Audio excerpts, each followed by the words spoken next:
Jagat dangdut belum sempat bernafas setelah hebohnya kabar Tasya disebut menerima apartemen mewah di kawasan BSD. Isu itu masih panas, masih diperdebatkan, bahkan masih memecah netizen menjadi dua kubu. Namun ketika publik masih sibuk bertanya, benar atau tidak apartemen itu, tiba-tiba muncul kabar baru yang lebih mencengangkan. Tasya kembali dikaitkan dengan kejutan hadiah berikutnya. Dan kali ini bentuknya bukan properti, bukan uang tunai, tapi sesuatu yang jauh lebih berisik secara simbol, sebuah mobil koleksi. Kabar ini menyebar cepat, karena publik merasa ada pola. Setelah kemenangan Tasya terus dinarasikan sebagai kemenangan gift, kini muncul cerita-cerita hadiah yang seolah tidak ada habisnya. Situasi ini membuat nama Tasya kembali menjadi pusat pemberitaan, bukan karena lagu baru, bukan karena proyek album, tapi karena isu hadiah sultan yang makin hari makin besar.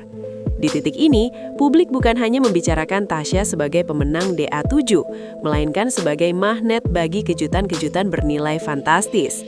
Dan disinilah drama baru dimulai, karena kabar mobil koleksi ini disebut datang dari sosok yang selama ini dikenal sebagai sultan sesungguhnya di dunia hiburan Indonesia.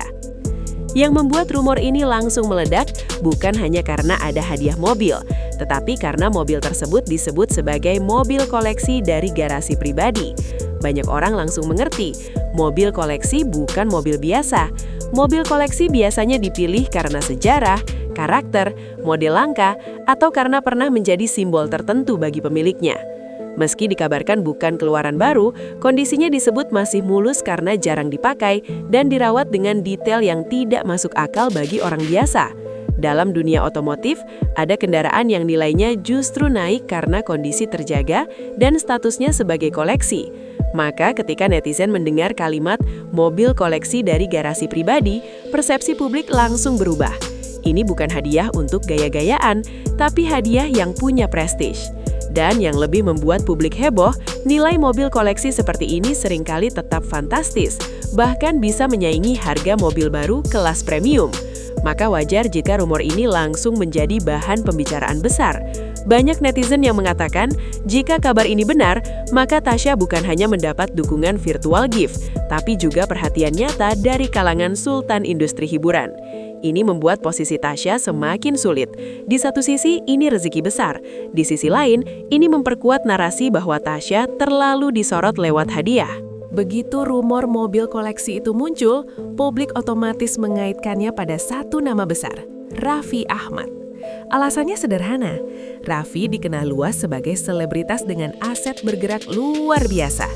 Koleksi kendaraannya tidak main-main, dari mobil keluarga sampai mobil mewah, bahkan kendaraan yang jarang orang biasa lihat. Raffi bukan hanya pemilik mobil, tetapi pengoleksi. Dan publik juga tahu satu hal, jika Raffi sudah memberi hadiah, biasanya bukan hadiah yang nanggung. Setiap kejutan yang melibatkan Raffi hampir selalu masuk berita dan jadi trending. Maka ketika rumor mengatakan mobil koleksi itu berasal dari garasi pribadi seorang sultan, netizen langsung menyimpulkan itu pasti Raffi. Bahkan kata Sultan Andara mendadak kembali jadi trending di beberapa platform. Dalam dunia infotainment, nama Raffi memang magnet berita. Sekali terlibat isu, pasti ramai. Karena Raffi sudah punya citra sebagai figur yang tak segan membuat kejutan besar. Maka kabar ini otomatis membuat publik merasa kalau benar Raffi turun tangan, berarti ini bukan rumor kecil. Ini bisa menjadi bab baru yang lebih besar daripada isu apartemen sebelumnya. Karena jika apartemen datang dari pihak misterius, mobil ini disebut datang dari sultan paling nyata di dunia hiburan. Di tengah kabar yang simpang siur, satu hal yang paling memancing perhatian publik adalah reaksi penerima mobil tersebut. Dalam potongan video yang beredar, orang yang menerima hadiah terlihat benar-benar syok. Ada beberapa detik ekspresi kosong, seolah otaknya tidak percaya apa yang sedang terjadi. Lalu setelah sadar bahwa itu bukan bercanda, matanya mulai berkaca-kaca. Reaksi seperti ini selalu menjadi senjata paling kuat dalam narasi infotainment. Karena penonton Indonesia sangat mudah tersentuh oleh ekspresi kejujuran. Bahkan netizen yang biasanya sinis pun ikut terbawa emosi saat melihat seseorang menerima sesuatu yang nilainya tidak pernah mereka bayangkan dalam hidup. Disinilah cerita makin dramatis. Hadiah mobil bukan hanya soal kendaraan, tapi simbol pengakuan. Simbol bahwa orang itu dianggap layak. Dan jika yang menerima adalah Tasya, maka publik akan menganggap Tasya semakin diangkat, semakin diprioritaskan, semakin menjadi pusat perhatian.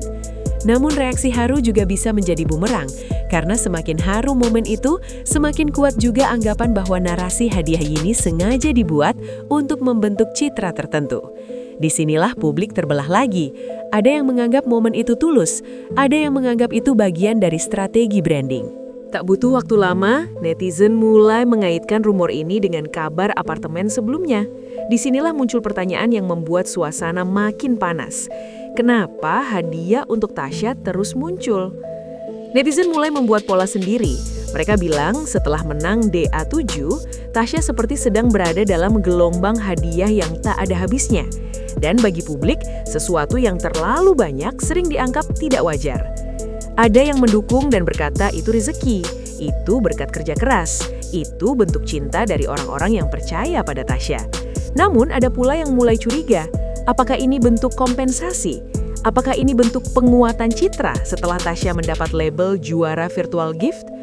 Pola ini membuat isu sederhana berubah menjadi teori besar.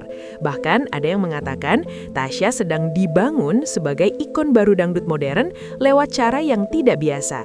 Bukan melalui karya dulu, tapi melalui drama hadiah. Pernyataan seperti ini tentu membuat fans Tasya marah. Mereka mengatakan netizen tidak pernah puas. Tapi faktanya, pertanyaan publik seperti itu terus muncul karena narasi hadiah lebih cepat viral dibanding narasi lagu. Dan selama itu terjadi, Tasya akan terus berada dalam lingkaran kontroversi, bukan lingkaran karya. Sebagai pengamat hiburan, satu hal yang harus dipahami, hadiah besar selalu membawa dua sisi. Di satu sisi, itu apresiasi, bentuk cinta dan penghargaan yang tidak semua artis dapat. Namun di sisi lain, itu ujian, karena hadiah besar selalu mengundang perhatian, kecemburuan, dan spekulasi. Jika Tasya benar menerima mobil koleksi dari Raffi Ahmad, maka itu akan mengangkat popularitasnya secara luar biasa. Tapi bersamaan dengan itu, label pemenang gift bisa semakin melekat. Publik bisa berkata, lihat kan, dia bukan cuma menang gift, tapi juga kebanjiran hadiah. Ini label yang sangat sulit dihapus jika tidak segera disandingkan dengan karya nyata. Maka hadiah mobil ini bisa menjadi titik balik, tapi juga bisa menjadi jebakan. Tasya harus pintar membaca situasi. Ia harus tahu bagaimana bersikap agar tidak terlihat pamer dan tidak memicu konflik baru. Karena publik Indonesia sangat cepat berubah. Hari ini memuji, besok menghujat. Dan dalam dunia hiburan, artis yang bertahan adalah yang mampu mengubah hadiah menjadi motivasi untuk berkarya, bukan menjadi panggung untuk validasi. Jika benar Raffi Ahmad yang memberikan mobil koleksi itu, maka maknanya bisa jauh lebih besar daripada sekadar hadiah. Raffi bukan hanya artis, ia juga punya jaringan industri hiburan yang luas. Ia paham viral, paham branding, paham bagaimana membangun nama baru. Maka ketika Raffi memberi sesuatu bernilai besar kepada seorang penyanyi muda, publik akan menafsirkannya sebagai sinyal, orang ini sedang dilirik. Dalam beberapa kasus, hadiah besar dari figur besar adalah tanda adanya kedekatan profesional atau tanda bahwa sang artis muda akan mendapat kesempatan baru, seperti tampil di program besar, kolaborasi, atau proyek yang lebih serius. Maka rumor mobil ini bukan cuma tentang kendaraan, tapi tentang kemungkinan langkah baru Tasya di industri. Namun tentu saja, tanpa konfirmasi resmi, semua ini masih sebatas rumor. Tapi yang jelas, nama Raffi selalu punya efek domino. Sekali terlibat, orang akan mengaitkan dengan peluang besar, jaringan kuat, dan dukungan industri. Dan jika Tasya Mengar mendapat dukungan ini, maka kariernya bisa melesat lebih cepat daripada alumni DA lainnya. Tapi lagi-lagi, melesat cepat berarti jatuh pun bisa cepat jika tidak hati-hati. Publik musik Indonesia pada akhirnya selalu menguji satu hal, karya. Hadiah bisa memunculkan hype, tapi karya yang menentukan umur karier. Jika narasi Tasya terus dipenuhi cerita apartemen, mobil koleksi, dan sultan, maka yang terjadi adalah citra Tasya dibentuk oleh hadiah, bukan oleh suara. Dan ini bahaya besar, karena publik bisa bosan. Mereka bisa berkata, dia terkenal karena kontroversi hadiah. Untuk menghindari itu, Tasya perlu segera mengalihkan spotlight ke karya. Rilis single baru, tampil di panggung dengan kualitas konsisten, dan menunjukkan bahwa ia layak disorot bukan karena hadiah, tapi karena kemampuan. Jika tidak, setiap kali Tasya muncul, publik akan menunggu isu baru, bukan menunggu lagu baru. Ini pola yang sering menjatuhkan artis muda. Viral karena drama lebih cepat, tapi tenggelam karena tidak ada karya yang menahan. Maka jika rumor mobil ini benar, Tasya harus mengelolanya dengan strategi yang matang. Karena hadiah besar hanya akan menjadi berkah jika diikuti karya besar. Jika tidak, hadiah itu hanya akan menjadi bahan yang membuat publik semakin sinis. Kabar mobil koleksi ini memunculkan pertanyaan yang sangat penting. Apakah hadiah itu akan dipamerkan ke publik atau disimpan saja sebagai urusan pribadi? Karena di era media sosial, segala sesuatu bisa jadi bumerang. Jika Tasya menampilkan mobil itu, netizen bisa berkata, pamer lagi. Jika Tasya tidak menampilkan, netizen bisa berkata, bohong. Inilah dilema yang dialami artis modern. Bahkan keputusan kecil seperti mengunggah foto bisa berubah menjadi isu besar. Maka publik menunggu langkah berikutnya. Apakah akan ada klarifikasi? Apakah akan ada unggahan? Apakah Raffi akan memberi pernyataan? Atau semuanya dibiarkan menjadi rumor yang terus berkembang? Semakin lama tidak ada klarifikasi, semakin liar juga teori berkembang. Dan di dunia infotainment, misteri seperti ini selalu menguntungkan berita, tapi belum tentu menguntungkan artis. Karena rumor yang tak terkontrol bisa memunculkan tudingan yang tidak adil. Maka strategi komunikasi menjadi kunci. Jika pihak Tasya dan Raffi mampu mengendalikan narasi, isu ini bisa berubah jadi cerita inspiratif tentang dukungan. Namun jika tidak dikelola, isu ini bisa berubah jadi konflik baru yang tak berujung. Yang terjadi pada Tasya setelah DA7 benar-benar seperti bab cerita yang tak ada habisnya.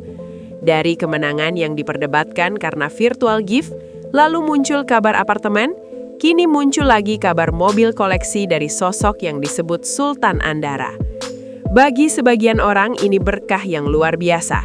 Bukti bahwa Tasya bukan hanya juara kompetisi, tapi juga juara perhatian. Namun bagi sebagian lain, ini justru awal ujian terberat. Karena semakin tinggi sorotan, semakin tajam juga kritik. Publik akan terus menguji, apakah Tasya akan membalas semua hype ini dengan karya yang lebih besar, atau akan terjebak dalam drama hadiah yang membuat namanya selalu menjadi bahan perdebatan. Dalam dunia hiburan, hadiah bisa menjadi dorongan besar, tapi juga bisa menjadi beban berat. Karena publik tidak hanya menonton suara, mereka menonton sikap. Dan pada akhirnya, bukan apartemen atau mobil yang menentukan apakah Tasya akan bertahan. Yang menentukan adalah bagaimana Tasya mengubah semua cerita ini menjadi langkah nyata. Lagu baru, karya baru, dan pembuktian bahwa ia layak disebut bintang. Karena Sultan bisa memberi hadiah, tetapi hanya karya yang bisa memberi keabadian.